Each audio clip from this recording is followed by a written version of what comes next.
मैं 8 महीने की प्रेग्नेंट थी और अपनी डिलीवरी के लिए अपने मायके गई थी। माँ ने मुझे फोन पर बताया, घर के पीछे की तरफ जो खाली जमीन थी ना, वहां पर एक नया कमरा बनवा लिया है। इतने सालों के बाद जैसे ही अपने घर में कदम रखा, कुछ अलग सा लगा। माँ, ये घर के पीछे की तरफ नया कमरा बनवाने की क्या जरूरत थी? अरे बेटा, घर के पीछे दूर दूर तक खाली जमीन है। तेरे पापा को कई दिनों से लग रहा था कि यहाँ पर एक कमरा बनवा लेंगे तो ताजा हवा मिल जाया करेगी। अब तो ये सब छोड़ और चल जल्दी से दूध पी ले। माँ, मैं थोड़ी देर में पी लूंगी, आप सो जाओ। मैंने दूध का गिलास उठाकर उस खिड़की में रख दिया। पता नहीं कब आंख लग गई। अचानक से खिड़की के पल्लों के खड़कने की तेज आवाज आई। दूध का गिलास धड़ाम से जमीन पर आ गिरा। जमीन पर गिरते ही दूध का रंग लाल हो चुका था। मैंने खिड़की से झांक कर बाहर देखा।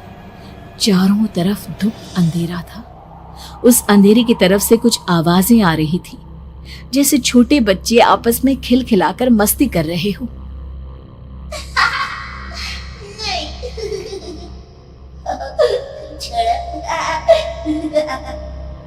इतनी रात को इतने घनघोर अंधेरे में बच्चों की आवाज कैसे आ रही है? घड़ी में वक्त देखा तो ठीक 12 बजे थे।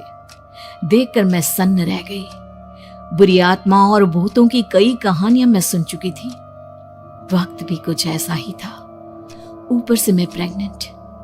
सुना था कि ऐसे वक्त में अक्सर बुरी आत्माएं औरतों का पीछा करती है, तो क्या मेरे पीछे भी?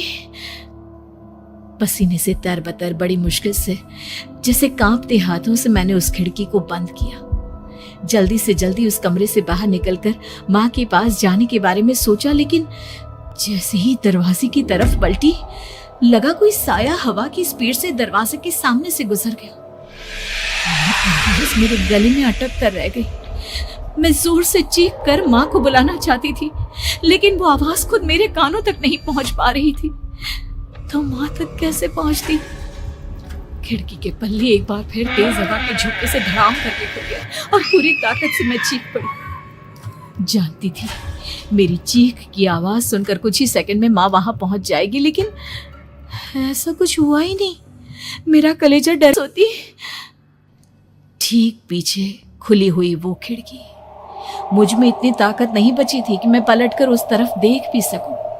हवा का एक सनसनाता हुआ झोंका उसी वक्त मेरे कानों से आकर टकराया। लगा जैसे किसी ने दबी हुई आवाज में धीरे से मुझसे कहा, चली जाओ यहाँ से। मैंने दोनों हाथ अपने कानों पर रख लिए और एक बार फिर ताकत लगाकर जोर से चीखने की कोशिश की, माँ, पापा। मेरी आवाज उस कमरे की दीवारों से टकराकर वापस मुझे ही सुनाई दे रही थी।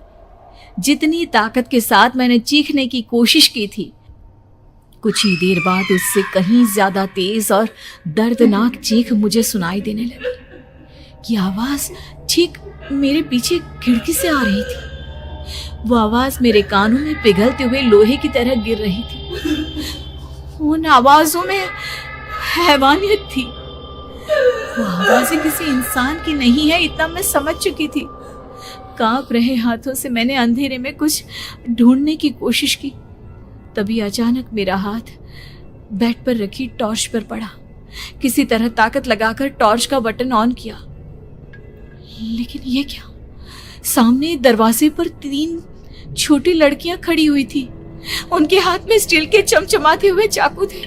मैं घबराकर लड़खड़ाई और पीछे की तरफ हटी, लेकिन तब तक वो मेरे पास आ चुकी थी। उनकी गर्दन टेढ़ी थी और उनके हाथों के वो चाकू मेरे पेट को निशाना बनाने को तैयार। मैं जोर से चीखी, नहीं, छोड़ दो मेरे बच्चे को, मत मारो, मत मारो, छोड़ दो मेरे बच्चे को। माँ मुझे जगा रही थी। मेरा चेहरा पूरा पसीने से लथपथ था। क्या हुआ बेटा? तुमने कोई बुरा सपना देखा क्या? मैं अभी तक अपने पूरे होश में नहीं थी। वो मेरे बच्चे को मार देगी माँ। वो लड़की मेरे बच्चे को। मैंने घबराकर अपने पेट को छुआ। सब कुछ ठीक था। और वो दूध जो रात को यहाँ पर गिर गया था, उसका रंग लाल हो गया था। माँ ने हंसते हुए दूध का गिलास मुझे दिखाया। तुमने दूध पिया ही नहीं, पूरा का पूरा ऐसे ही रखा हुआ है। तुमसे कहा था ना सोनाली, सेहत के लिए लापरवाही ठीक नहीं बेटा। लेकिन मैंने तो सब कुछ अपनी खुली आंखों से देखा था। ये सपना कैसे हो सकता है?